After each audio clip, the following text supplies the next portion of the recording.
Live from Newcastle, this is Paul Murray Live, Our Town. G'day Newcastle! Hello, hello, hello. Lovely to see you. We are specifically at Fighter World near Williamtown, which is just up the road. There is so much to get to tonight. And I tell you what, there is no better place to be in the middle of winter than right in the middle of an airport hangar. It is crispy in here. And by that I mean, of course, freezing. Now, great night we have ahead. In a moment or two's time, we'll get to Matty Johns, who'll join us live from Paris. But of course, he's one of the most famous Newcastle Knights of them all. But let's start with the Olympics. Australia is winning the Olympic Games, ladies and gentlemen. We're the top of the table. Finish it. It's over. Don't watch it anymore. Nothing better will happen than night one. All right?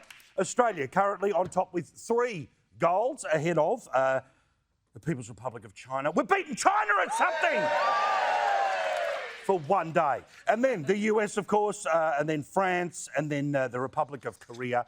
But congratulations to everyone. What a spectacular effort was from the 3 golden girls, of course. Ariane Titmus, a very strong part of our team here in Australia, but also a big part of her support has come from our mates at Harvey Norman. She did a spectacular job and she is going to go round again in the next 24 hours. And as we told you on Thursday night, when you actually have a look at all of the Olympic medals, the grey bit in the middle is actually part of the Eiffel Tower.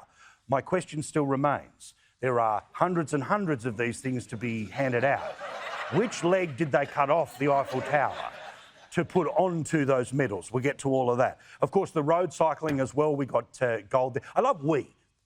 I'm a fat bloke who did nothing. But for 17 days every 4 years, we did it, right? Oh, how good were we swimming? How good were we cycling? Wait till we start doing rhythmic gymnastics. Also, one of my favourite things that happens every 4 years when it comes to the Olympics, we are all experts on everything.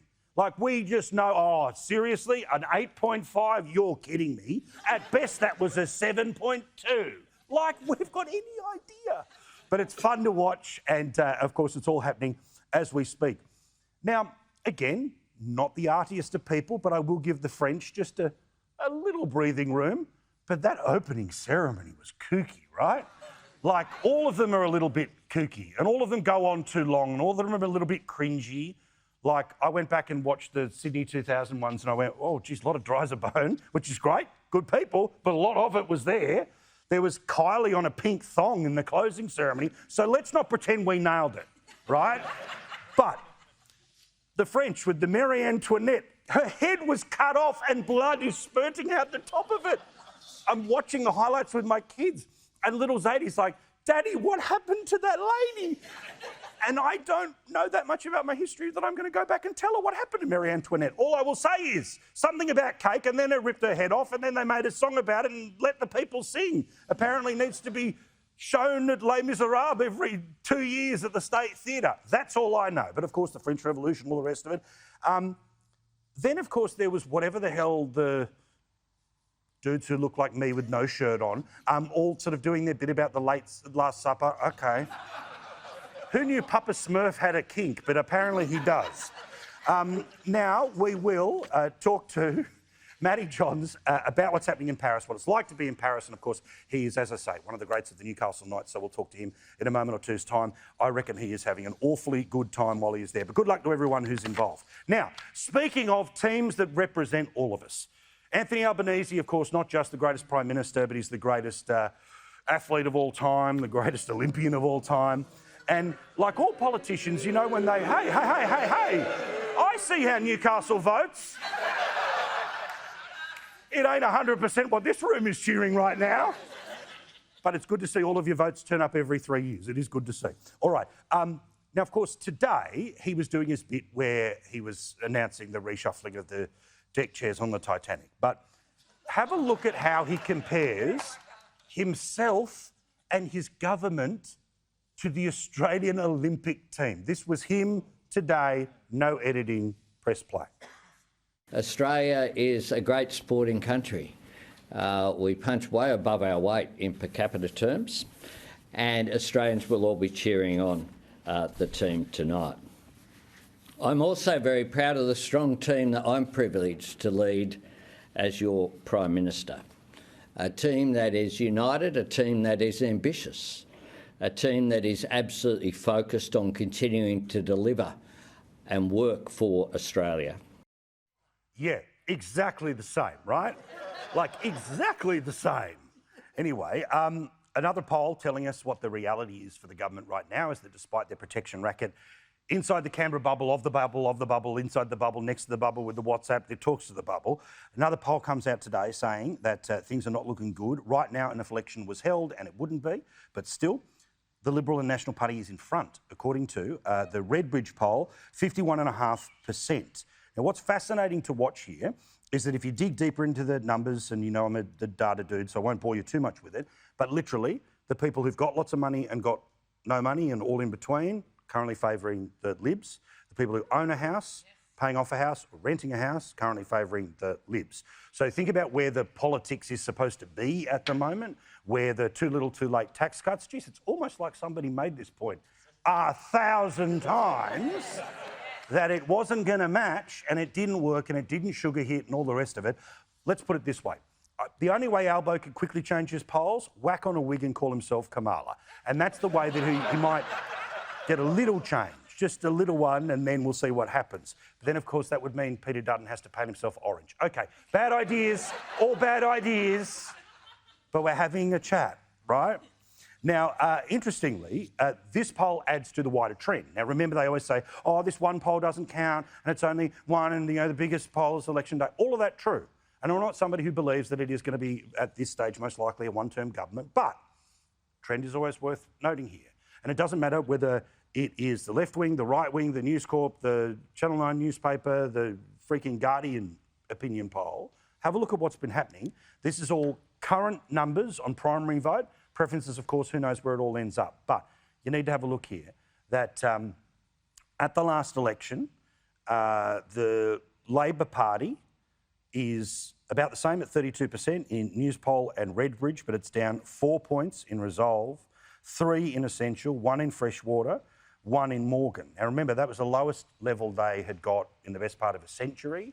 If that was to be repeated, then most likely the Greens in some places, a couple of places, the Libs. The question is all about the Teals and what happens there. But the Libnat vote is up 2.3 in Newspoll, 5.3 in Redbridge. Redbridge, by the way, does a lot of polling for the Teals. So let's see what data comes out of that. 2.3 for the Resolve, down in the Essential poll, which happens to come out in The Guardian, but still. Freshwater, it's up 4.3, and in Morgan, it's 3.8. So despite the fact that the polls are where they are, the Prime Minister has had to make a couple of changes. But it's not like we saw these changes coming, apart from the fact that we all saw them coming.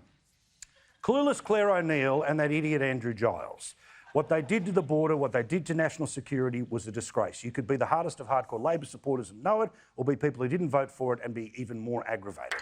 But this was the Prime Minister standing by Andrew Giles and Claire O'Neill over and over and over again.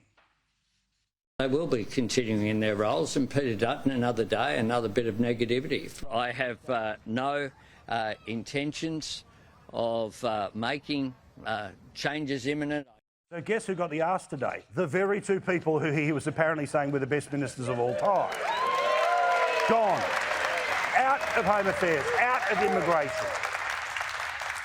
Andrew Giles now makes his way to, the fighter jets are just taking off. I don't know where they're heading, but New Zealand, make sure you get your good night's sleep.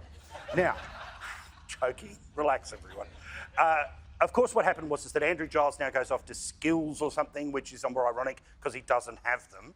And then, of course, Claire O'Neill is going to go off to housing because she knows how to build them. I don't know, it's ridiculous, right? But the person replacing them is Tony Burke. So does anyone think Tony Burke is going to do any better with the borders than the other two? And my favourite detail of the reshuffle, and again, normal people could not give a tuppence razoo about a reshuffle. But not only does he keep most of his former ministries, he gets all of these added on top of it. So he's simultaneously in charge of Home Affairs, Immigration, but he'll remain the Minister for the Arts. How does this work? I don't understand. But anyway, so he will be apparently tossing all of those things at the same time. Meantime, is there about to be an early election? Now, remember, The earliest it can happen is August. For one to be called for the end of August, that'd have to happen now. So now we're looking at earliest case scenario, September. But of course, September, October, Queensland election, and the US presidential election could be where you go for the distraction. Otherwise, we'll see what happens.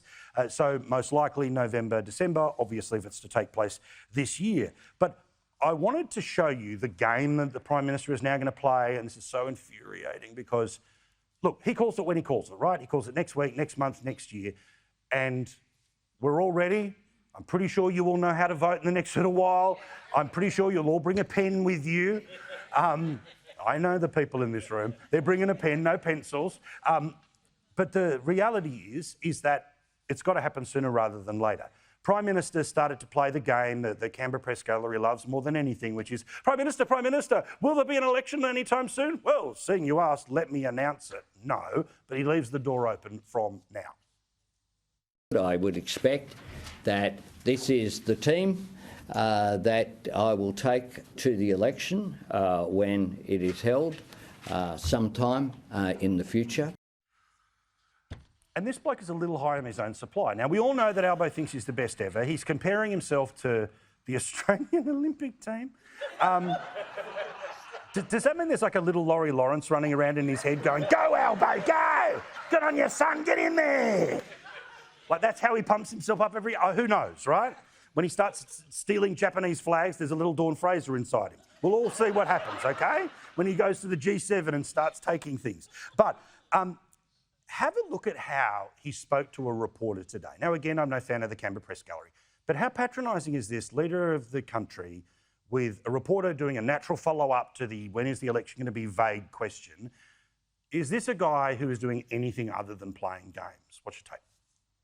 Given the election sort of around the corner, how much of this... Not quite around the corner, although I keep reading August 31, which means I need to go see the GG this afternoon, if that's the case. You're ruling that one out, though, take it. Oh, not necessarily.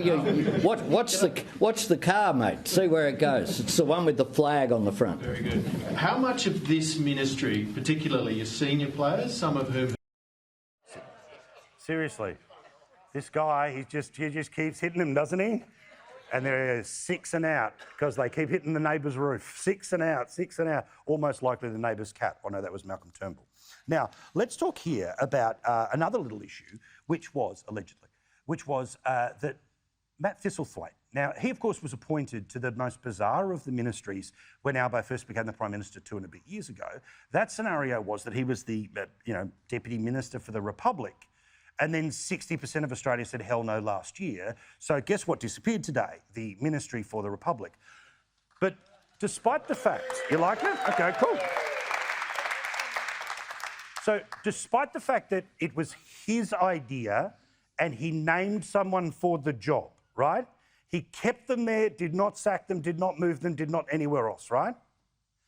Anthony Albanese, when asked, why did you get rid of it now, blamed the previous leader of the Labor Party, Bill Shorten. Have a look for a decision he made today. Looks like you've axed the Republic as a portfolio. Why have you done that? And is that an admission that that was a bit of an indulgence and not realistic? Well, the portfolio was appointed first under the previous Labor leader. It's something that I inherited. What is his fault? What is his responsibility? Now, fingers crossed, inflation numbers, they stay in line ball territory for the Reserve Bank. If they mirror what had happened last month, as opposed to the month before, when it comes to what it will happen with June with inflation, interest rates go up. If interest rates go up, we are told 800,000 more Australians end up going into mortgage stress. This is on top of the millions more who are finding it very difficult to pay a house off. This is a serious worry of people right now. We've had the money blasted against the wall of $14 a week that didn't change anything politically, that could well have gone into many other things, including, in my view, if a government has a surplus, they should take a couple of $1 billion and give it straight to the charities that are actually doing the things for the difficult times right now, right? Because it helps. Thank you. I appreciate it. It just, it really gets me. All right, let's quickly get to the States and the question I will be asked right up until November the 5th, no doubt. So is Trump going to win? Paul, do you think Trump's still going to win? What's going to happen when it comes to Trump? Now, I've got to say, well done to the News Corp sites around the country that have had to come up with a slightly different way of covering what felt like a pretty boring campaign, but now that, of course, has all changed in the past couple of weeks. It's called United Mates. This is when, and it's a cool idea, they're going to go and visit Brisbane, Hobart, Sydney, Adelaide, Perth and Melbourne, but not in Australia. They're going to Brisbane in California, Hobart in Wisconsin, Sydney in Ohio, Adelaide in Pennsylvania, Perth in Delaware and Melbourne in Florida to say, hey, what do you guys think of what is happening with this election? And this is part of their series that's up on the websites now. It's a good idea. When we left office, the country was in far better shape than when we came into office. The economy was on fire. He didn't get us involved in any wars. He's the scariest human being that I've ever encountered in the United States of America. I think he wants to be a dictator. Now, are things tightening? Yes, they are, but we're still not close enough to know enough data as to whether this thing has become 50-50, has gone Harris's way, or is staying Trump's. Now, remember, when Biden's brain exploded before the world, 1 point change. When the former president's ear exploded, 1 point change. Whether there'll be a bigger change as a result of a change of candidate, we'll all find out together. Betting markets, 57-40 in favour of Donald Trump. That has come down from the high 60s. So it is a change, so we'll see what happens. In terms of the swing states, of the 6 that are here, the Republicans would end up winning 5 of them right now. That'd be a pretty comfortable lead. But the media is doing its best, including CNN, to tell us that Kamala Harris is Obama in a skirt and Hillary with a braid. I think she is someone who comes across as very fun, as very engaging, as very relatable. I can tell you that's been my experience with her whenever I've interacted with her. And she is someone who really cares about people and is sort of like a cool aunt in a lot of ways. The cool auntie radio. Now, also, but then JD Vance, who is a problematic figure, and I'll get to that tomorrow night with what some of the issues are with him as the running mate, but he's kind of mini Trump, right? No apologies, double down, including having a crack at the media, because the media are the ones who held up Biden and now are trying to pump up Harris. We've got some of our friends in the media back there, and after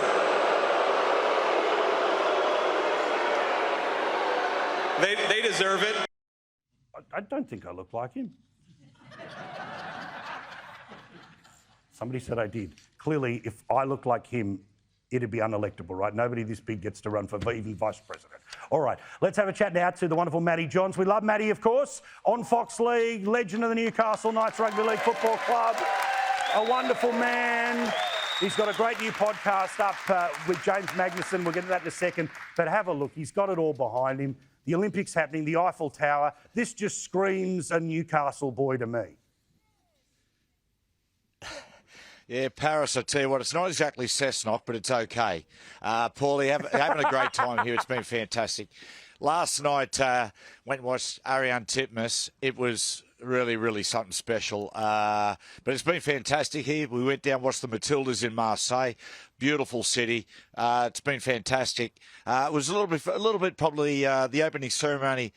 It was a little mixed. They had it was a great idea, I thought, putting the athletes on the boats, but they didn't really pull it off. Some of the poor countries were in dinghies. I think one bloke was on a boogie board. And then Eric the Eel is still following up right now. Give us an idea. I mean, that opening ceremony, right? Again, French, arty, contrarian, all the rest of it. But when I said before, when I had to explain to my 6-year-old why the lady's head was cut off and blood was coming from it, it was a weird moment I didn't expect to have a chat about when it came to the Olympics. Yeah, it didn't really scream Olympic spirit. No, it wasn't sort of, I didn't sort of think, faster, higher, further was relation to the guillotine. But, perhaps that's their exhibition sport, which is coming up. But give us an idea. When you said about being there with the swimmers, watching it on the telly, it's infectious. And it didn't matter whether you watched it in the middle of the night live or saw it 1,000 times today. But, I mean, she's an amazing athlete. But the number of people there, even, when a French person's swimming, it's awesome. But what I love about a swimming crowd is that it is able to follow best in field and doesn't just go silent because the person swimming isn't from their country.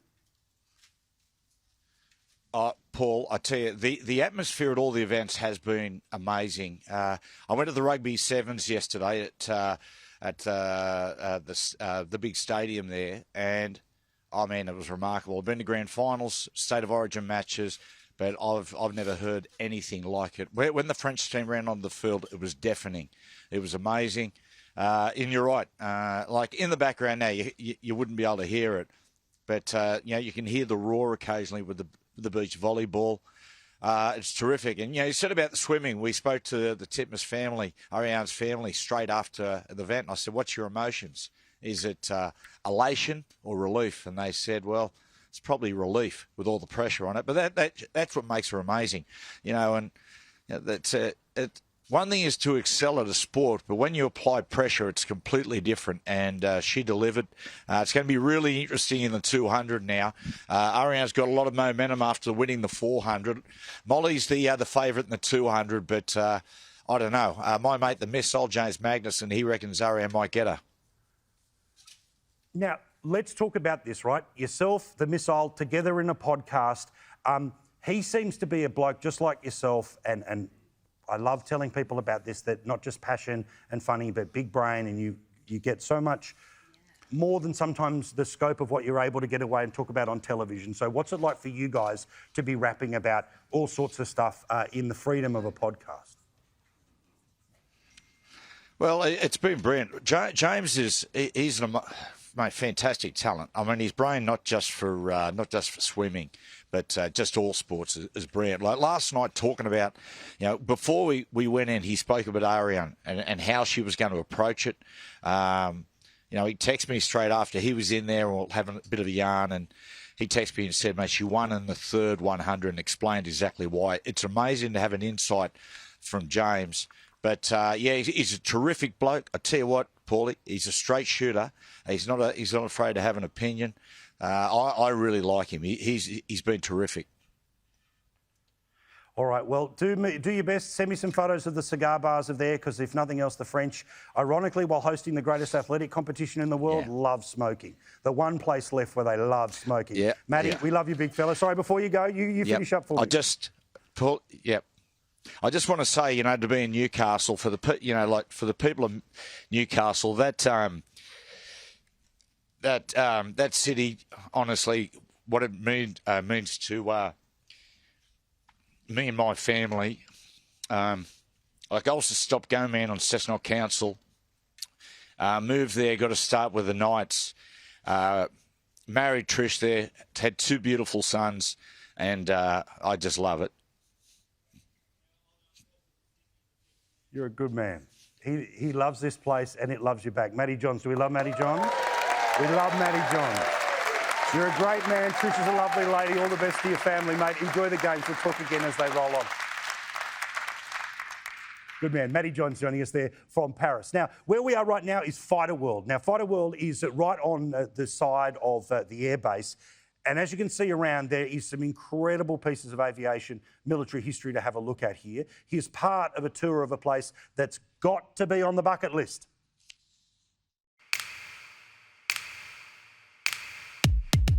Well, Dale, thank you very much for having us. I'm so excited we are here.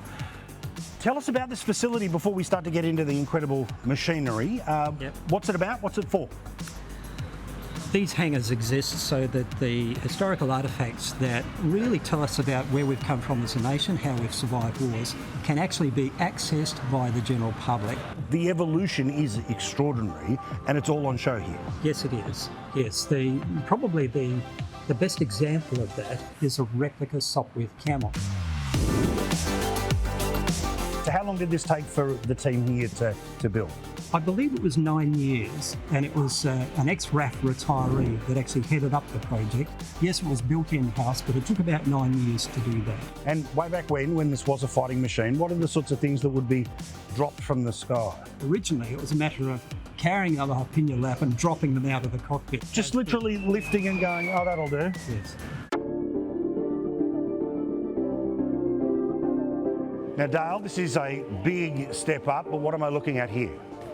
What you're looking at is late 50s technology that was produced by the Dassault factory in France, and it's called a Mirage. This one was rated at Mach 2. Now, Mach 2 effectively means that it was able to fly at twice the speed of sound. Per hour, that's about 1,235 kilometres an hour times 2. Wow. All right, now, here's the bit where the bogan's going to ask the expert about the Top Gun of it all. Not entirely the exact same machine, but still.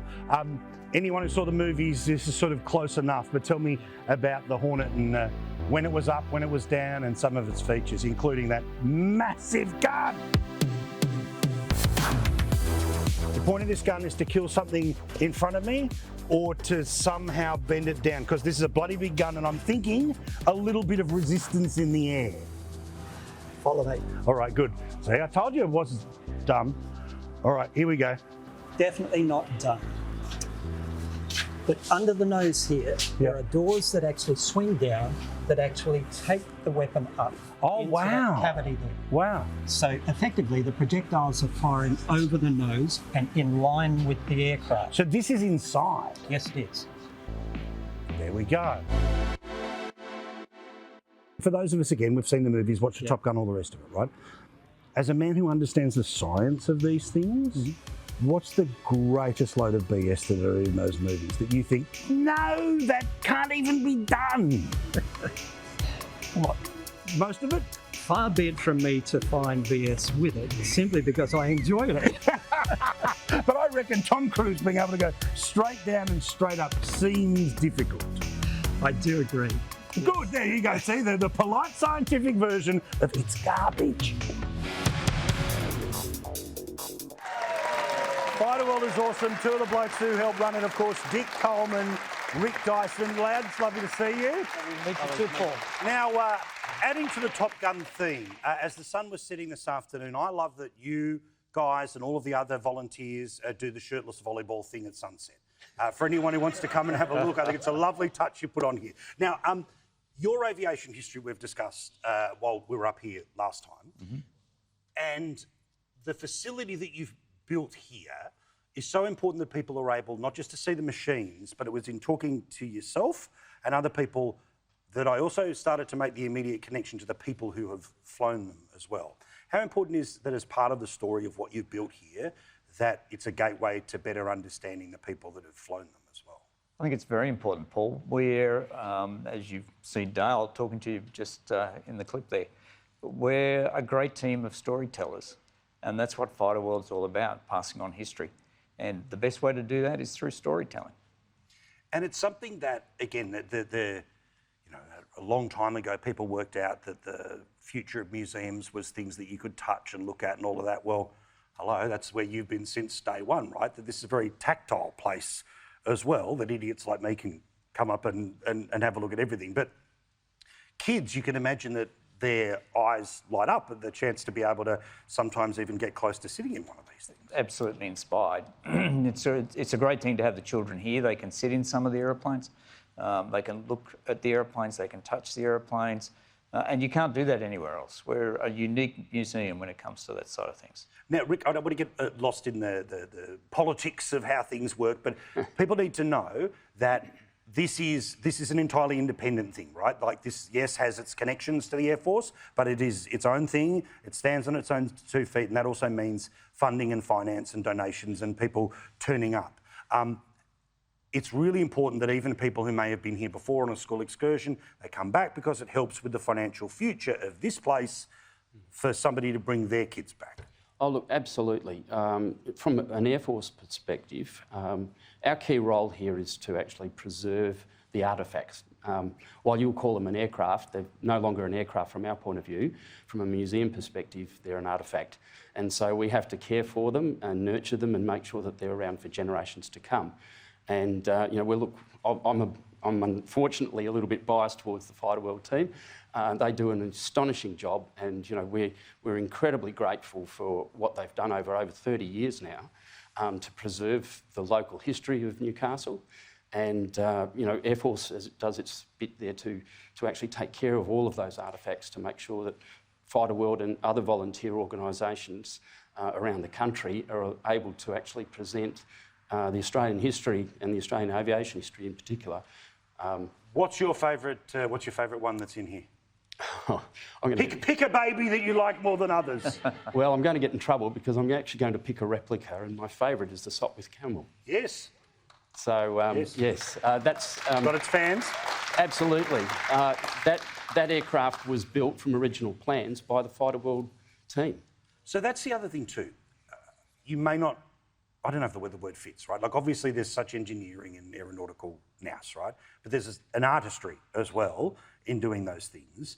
Do you have a certain amount of pride from the stuff that you guys have been able to get up to show, rather than just something that comes in? Yes, and it goes back to the guys who grew up in an era where they had to be hands-on. They had to make the things themselves. These days, everything is computer-controlled, CAD generated. I have a team of guys here that can make virtually anything at all. They are amazing, and they're all our volunteers. Without them, we wouldn't exist. Well, so it's here at Williamtown to physically come and do it. But if you're in the region and you'd like to come and volunteer, that's a good thing too, right? So come get in touch, because, look, we want people of all different ages to be as connected to this place, other people who run it, as the people of all different ages that come and visit it. Lads, thank you very much. Do appreciate it. And you don't need just 4 letters in your name, all right? You can be of anyone, anywhere here. Come and do it. Thank you, guys. Really appreciate it. It is an absolute credit. There's more stuff to do here at Fighter World, including literally a little bit of the simulation. I'll get involved in a moment or two's time. But more here from Williamtown, just up the road from Newcastle, in a moment here on Paul Murray Live.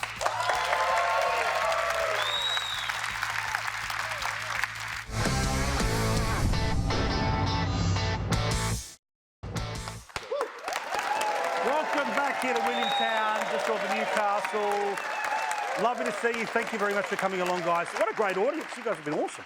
Now, Harvey Norman, of course, such an incredible part of what we're able to do, to be able to come to each and every part of the country for as many years as we have, and each and every month. I know there's so many people who love these shows because we get to tell you stories again about the people who just are doing their bit for their communities and don't normally get the attention. But there's a wonderful effort that is put on by the Weekly Times with Harvey Norman, which, of course, the Shine Awards.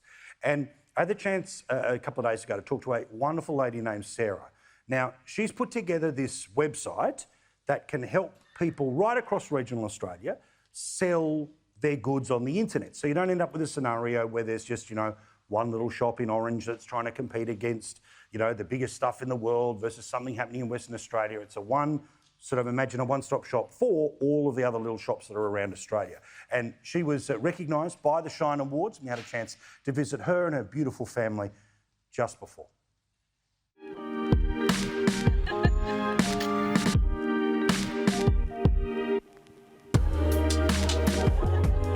Our mates at Harvey Norman are so proud to present the Shine Awards each and every year. And why wouldn't they be?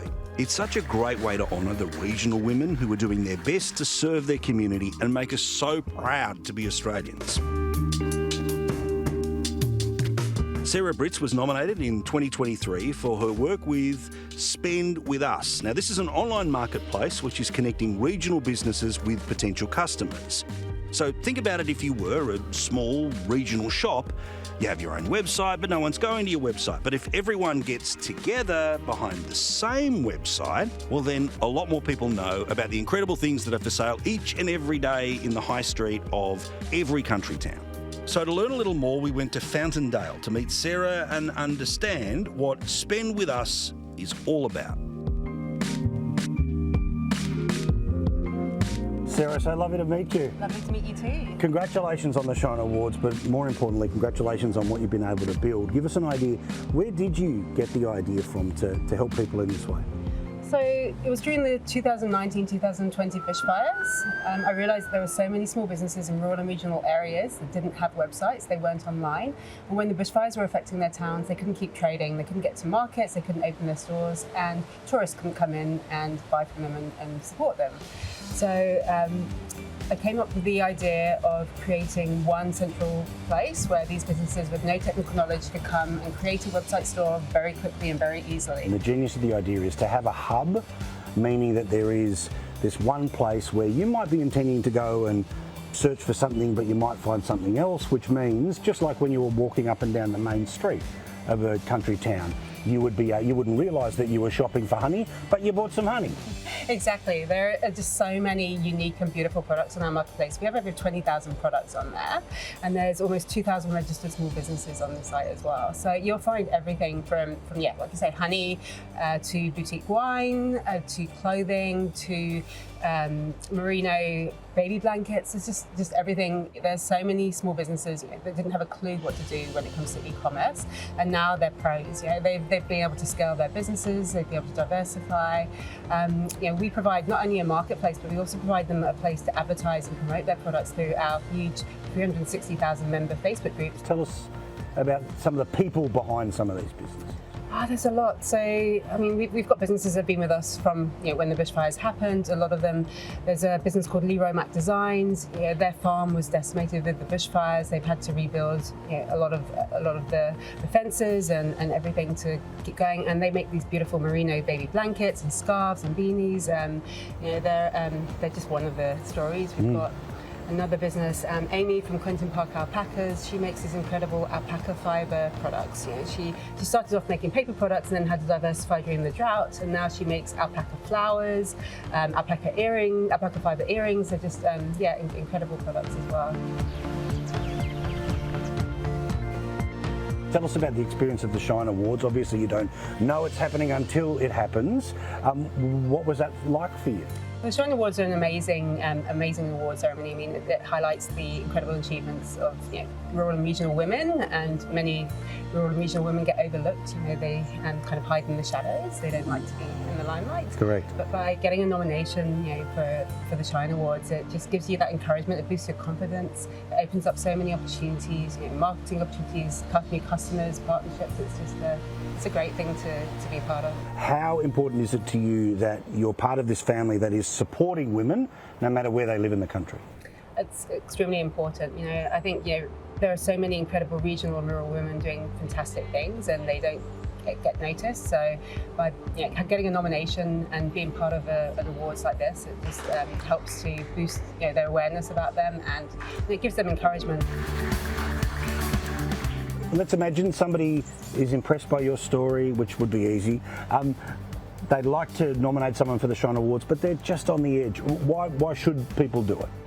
They should do it because it just shines a light on that person. It gives them a boost of confidence. It's a great way to show that person that they've been seen. And there's so many incredible women doing amazing things and making impact in the community. Just to get a nomination from somebody, it can mean the world to them, and it can open up so many new opportunities for them too. Good on you, Sarah. Thank you. Thank you, darling. Sarah is amazing, a perfect example of the sort of person who had an idea and it turned from the side hustle into the main game. She is a wonderful person. Her husband, and I certainly know all of her family who watch the show as regularly as they do, and her little kids have got great YouTube channels as well. I promised that I'd give them a little plug. All right, now the wonderful Katie Page has not just supported this show, but has been able to support many people involved in the Olympic and Paralympic Games. And Ariane Titmus has been somebody that she identified a long time before the rest of the country knew her as a household name. And Katie has recorded a message for this Australian champion after getting gold in Paris overnight. Ariane, you won! We are also proud of you here. Australia is proud. You're an absolute superstar. We all wish we were there with you, all 27 million people of us. So fantastic. What more can I say? Katie, we love you, Ariane. Thank you to Katie, thank you to Harvey Norman, and more from Newcastle, my sector on Sky News.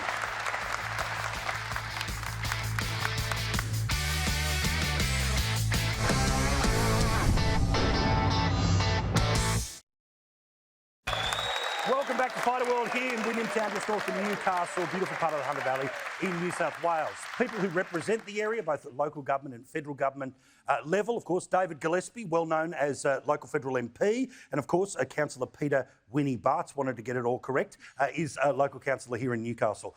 Thank you very much. Welcome. Great lovely to see you. This part of the world,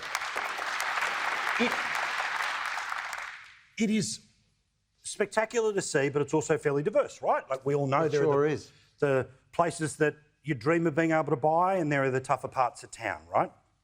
In terms of your job of trying to represent it in the federal parliament, How do you make sure that the average citizen gets represented the same way, say, big industry would be represented? Because most people in Canberra would generally only think of the industry, right? Well, you keep in touch with your base. I visit here regularly. I've got some of the most beautiful parts of New South Wales. What other places got? Beaches, whales, vineyards, golf, concert venues, big city. It's the engine room of the state. All the lights would go out and all the trains would stop. And everything else would stop if it wasn't for the hunter. Correct, 100%. And look, there's history here. They're with you. I'm with you. Yeah. We've got some of the best whale watching, only sort of close second to Port Macquarie, which is the other end of my... Yeah, I was going to say, it's all, you get the best of both worlds, right? Yeah, no, I've got a beautiful part of the world. The thing about Newcastle is there's people who know how to put the nuts and bolts of life and the machinery of an economy together. It's produced the steel for decades. It was sad when the steelworks go. We've still got aluminium, and we hope that it stays here forever, and lots of other heavy industry in this area.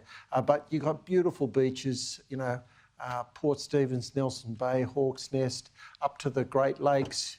You can drive over. What places can you be at the beach, watching whales, go to a vineyard, play golf on top-notch courses, ride bikes across the Hunter Flats, and see all this colonial history all in one place. You've got a beautiful Indigenous heritage in this place. And it's just, it's got everything. And this is going to be an international airport soon. So all those people from Asia and the West Coast will be able to come. Well, because it's that thing where, Peter, that, I mean, in the time of visiting Newcastle, and I visited it for a whole bunch of reasons over a long period of time, right, seen it change. That area right down that sort of Honeysuckle, all of that area, pretty fancy now, to be honest. Like, it's right up there with anywhere that you could go for top-notch food, accommodation, all the rest of it, right?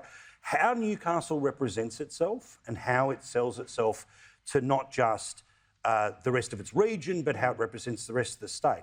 They're really there is everything here if you wanted to, right? You can go 100% footy and go-karts if you want to, but if you also want to do sort of, you know, wine and cheeses, that's all great, and you can fill a weekend there too. And I think that's something we're really priding ourselves on. We don't just look at Newcastle in its as a silo, we do really look at as a region. There is a gateway everywhere to everywhere else. You know, we have an international airport. We have a deep water port that's now diversifying as well. You know, we have jobs, we have the visitor economy. I think, you know, in years gone by, it would have been a place where people perhaps finished school and went on to uni and thought about where else they're going to go. I know my children, who are, you know, 24 down to 12, they're not going anywhere. They're all staying here in Newcastle. Awesome. They know. That is awesome. So tell us about, if you could have that blank checkbook, maybe not just about money, but just about, say, attention, right? Like if you could just have a week of the government's full focus. Yeah. What does this joint need? Oh, look, it'd be great to have a high-speed rail network coming out of here. I think it's just more investment in the energy. As you know, our side of Parliament wants to keep gas and coal going, and this would be a great centre for the nuclear industry as well. Because Australia, the economy, the industrial world runs on electrons, and we need heaps of them. The digital world runs on electricity. Everything runs on electricity, and the Hunter has been the centre of that for New South Wales. Sure, we're adding other forms of energy with renewables, but it wouldn't be working tonight if we were relying on windmills or solar panels. So, good point. Good point. So, Peter, again, if you could get the Premier to just that 1 week total focus, what does this place need? I think it's key for us, the housing is an issue. Whether it's, you know, density as well as a diversity of housing. I think, you know, I've been lucky enough to work and come in contact with lots of organisations in my time at council, and it is something that stretches right across the breadth of everything we do. We're seeing more development in the city of Newcastle, absolutely. Our housing target's well reached and now, you know, almost doubled. But the gap between the have and have not is quite, for me, I'm involved with another organisation called Hunter Homeless Connect. Very, very soon we're having Hunter Homeless Connect Day, which is a very unique event that is run at the Entertainment Centre for people experiencing homelessness or at risk of experiencing homelessness. And what I see every year is numbers of attendees growing. Now, both of you are very, very active on socials. That's the way people can get in touch with you, or online, or all the rest of it. Lots of millions of ways to get in touch, but give them a round of applause. They fight for you every day. Thank you very much, Peter. Thank you very much, David. The reason I say fight, apart from the fact that they are, is that it was somewhat of a segue to yet another thing you can do here at Fighter World, which is to, well, be a Top Gun yourself. And I think I did amazing. Here we go. Which button do I not press? I'm going to do this very poorly, but let's see if a fat man can fly. This is so cool.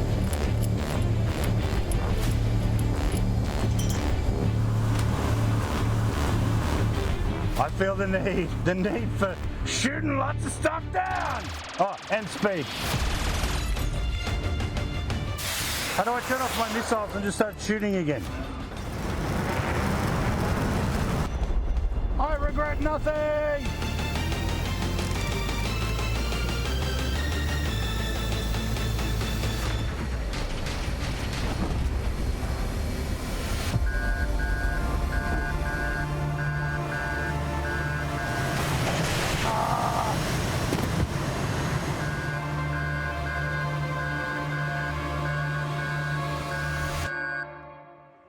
That is amazing. Thank you very much. Thank you. That's very cool. You've got to come here. You've got to do this.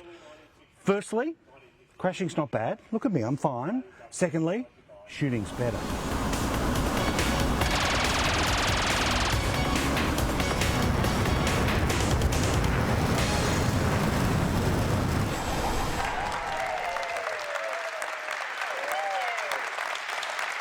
So on my application for the Air Force, can take a life, will lose one while landing. I think it'll be a 1-1 game. All right, more here from Fighter World in a second here as we're doing the show from Williamtown, just north of Newcastle.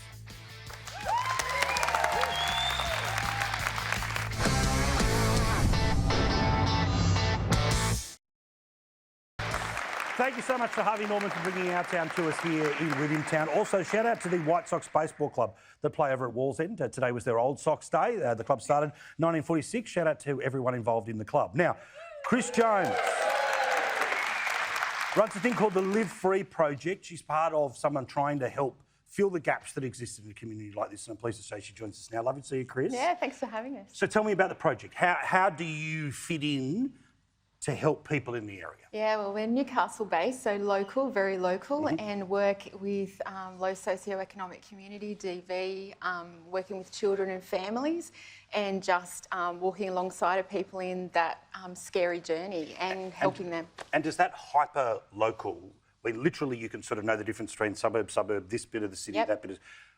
That local knowledge is what is the key to understand, because you can absolutely the key. It's part of that thing of knowing local community, knowing your principals, knowing your local doctors and hospitals and things like that, and really working into like a connection, beautiful community enmeshment really, and helping people just to know community well and build trust and trusted relationships. And I guess for people who have experienced DV, violence, trauma, any of those things, trust is at an all-time low. And also the loneliness. Yeah, is that when it's happening to you, you're by yourself, trying to have somebody see you and pull you through the darkness. So how do people get in touch with you? There's plenty of people watching who might want to support. How do they do it? If you're watching and you want to reach out, how do you do it? Sure, you can do it on our website, just livefreeproject.org.au, and you can also Instagram, Facebook, all of those things. Right. You can see us there. Live Free Project, all right? Find out more about it. Again, you don't have to be alone. There are people there to help you, including the beautiful Chris, who's with us here. Give her a round of applause for everyone who's taking care of people in the community. Congratulations. All right, that's our show for tonight. Thank you very much. We'll see you again on the road for another Our Town. See you later, Williamtown, and thank you, Fighter World. See you tomorrow.